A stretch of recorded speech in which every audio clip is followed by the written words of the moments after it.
So, about to watch Shang-Chi and the Legend of the Ten Rings.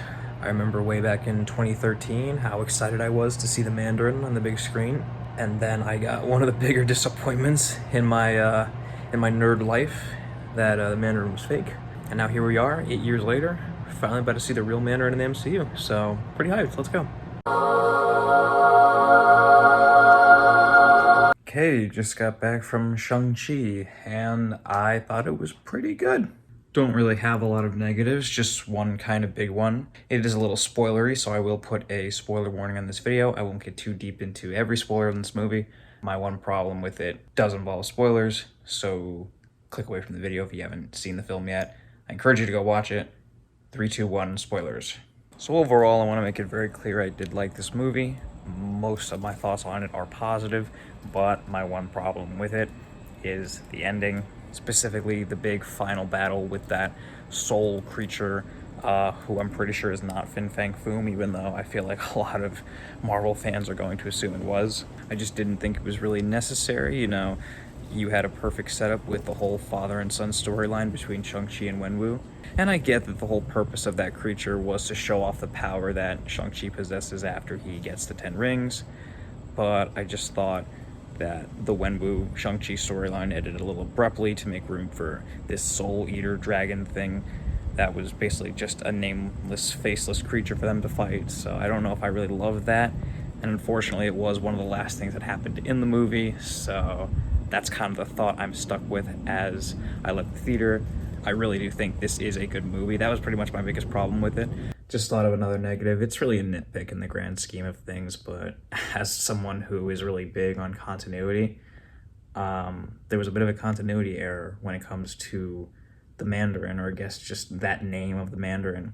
In the Marvel one-shot All Hail the King, which I actually just watched recently in preparation for this movie, that one guy says, yo, you took the Mandarin's name and now he wants it back. In Shang-Chi, Wenwu's all like, oh yeah, the Mandarin, what a dumb fucking name. I can't believe they came up with that. At no point does he refer to himself as the Mandarin, nor does he seem interested in calling himself the Mandarin. He says he's gone by many names, and I don't think he said the Mandarin was one of them, so a little bit of continuity error there. Not like a huge problem I have with the movie, just something that I noticed that I was like, oh, come on. All right, with all the negatives out of the way, let's get to the positives. First off, I liked all the characters in this movie. Pretty rare for a Marvel movie for me to care about not just the main character, but the supporting characters as well. But on the subject of main characters, I really liked Shang-Chi as a character. I liked how he was just a normal guy who was thrust into this larger-than-life situation. I really liked all the human moments he has. He really is just a normal guy who also happens to be a superhero.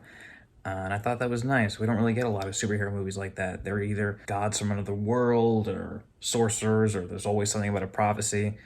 Dude was just a guy who came from really powerful parents and just wanted to live a normal life. I think Simu Liu did a great job with his performance. I thought he was really likable, and I look forward to seeing Shang-Chi in future Marvel movies. I even thought Awkwafina was pretty good, which I wasn't expecting. I thought she would be the one character who kind of annoyed me, but she didn't. She was funny, and she ended up kicking some ass, so yeah.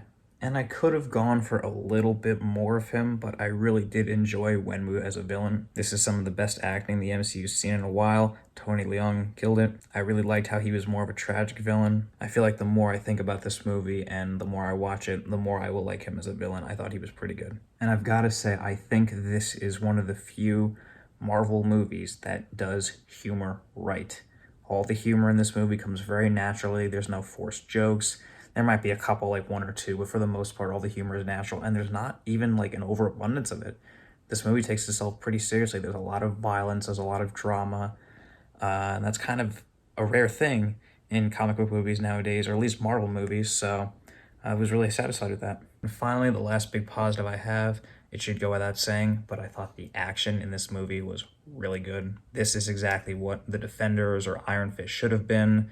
You could tell the actors actually trained for the fight scenes. Any uses of stunt doubles were pretty well hidden. Everything was well lit, and there was some great cinematography during these fight scenes too. I think my favorite shot was the bus sequence. There's that one shot, very old boy style, where Shang-Chi's just kicking ass and it's just panning from right to left. The bus action sequence and the scaffolding action sequence were great. As I said before, I love the final battle between Shang-Chi and Wenwu. The drama there was just incredible. Man, this has been a good year for father-son battles. You could feel the dramatic weight during the final battle, you can tell. I like how the buildup was slow too, like it wasn't just, oh, the attack starts, Wenwu walks up to them, the army is standing there, and they have a moment of talking before the battle begins. Wenwu really is a pretty grounded villain. He just wants what he wants. He wants to achieve his goal, and he doesn't do any other unnecessary shit that you see a lot of villains nowadays do. But that's besides the point.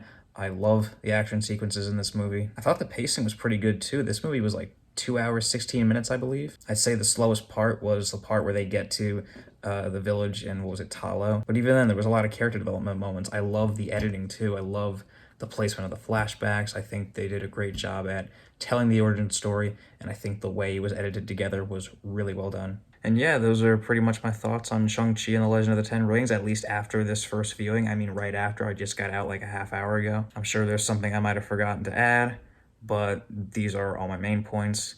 I really hope Marvel can keep this energy going with their movies. And yeah, that's pretty much it. I hope you enjoyed this video. This is just a really quick, just post-movie thoughts, no notes, no nothing. This is literally just me, stream of consciousness. So if you enjoyed this video and want to see more in this style, just let me know. Leave a like, leave a comment, subscribe. And yeah, I'm really grateful for where the channel's at so far, and I hope to continue to grow from here.